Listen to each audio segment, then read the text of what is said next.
Going now from the United States to the global church, Pope Francis canonizes 7 saints, including Pope Paul VI.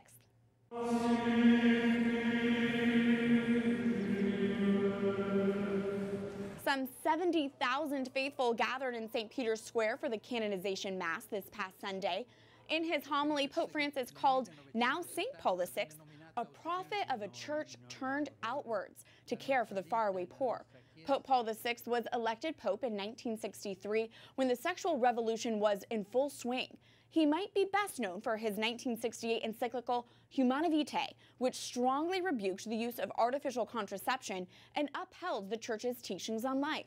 He was canonized alongside Archbishop Oscar Romero. Joining us from Rome is Dr. Matthew Bunsen, an EWTN Senior Contributor and author of the new book, Saint Pope Paul VI, celebrating the 262nd Pope of the Roman Catholic Church. Matthew, you were at the canonization Mass for Pope Paul VI and the 6 other new saints. Can you give us the canonization highlights?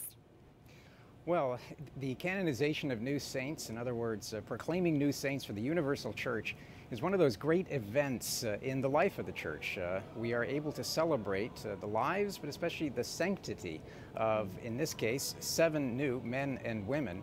One of them happened to be, of course, Pope Paul VI, now Pope St. Paul VI, as well as Archbishop Oscar Romero of El Salvador, a martyr who is particularly important to Pope Francis. And then we also had the canonizations of 2 nuns, 2 priests, and a young layperson by the name of Nuncio Sulpicio, who died under horrific circumstances of an amputation and then bone cancer, but did so with such extraordinary grace and love that he became known in his native Naples as the little lame saint, even before he died. St. Pope Paul VI might best be remembered for his encyclical Humana Vitae. Can you, Matthew, summarize his prophetic and bold writings on life for us? Well, in a nutshell, Pope Paul VI was responding to one of the great questions of his time.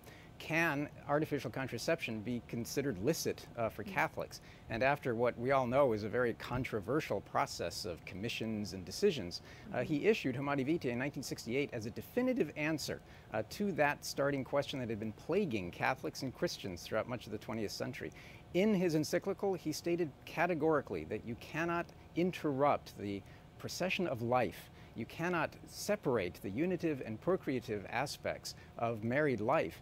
And in doing so, however, and in Humana Vitae, he forcefully anticipated, prophetically looked forward to the contraceptive culture that we have today, warning Catholics, warning the world of what would happen if it actually embraced contraception as a mainstay of everyday life.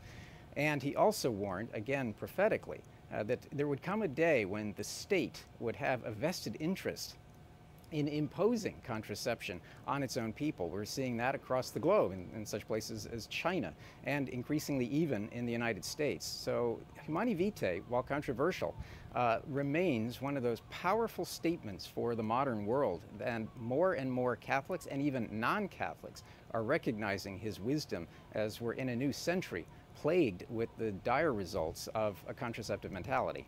Absolutely, and I understand both of the miracles that paved the way for St. Pope Paul VI involved unborn children. Can you tell us more about that?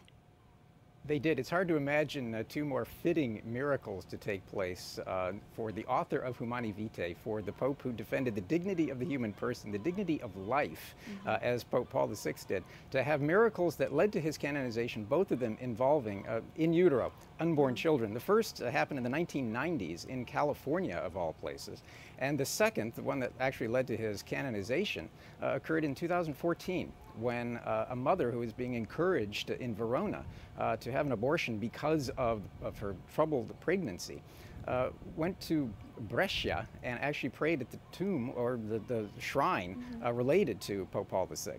And a miracle then happened. And as is always the case, both of those miracles were investigated very thoroughly by the Holy See in order to determine their validity, and both were confirmed. So one led to his beatification, the other to his canonization. And again, we cannot possibly think of something that would be more appropriate than those 2 miracles. It's so fitting. And finally, Matthew, what is a message you think our world today needs to hear from now St. Pope Paul VI?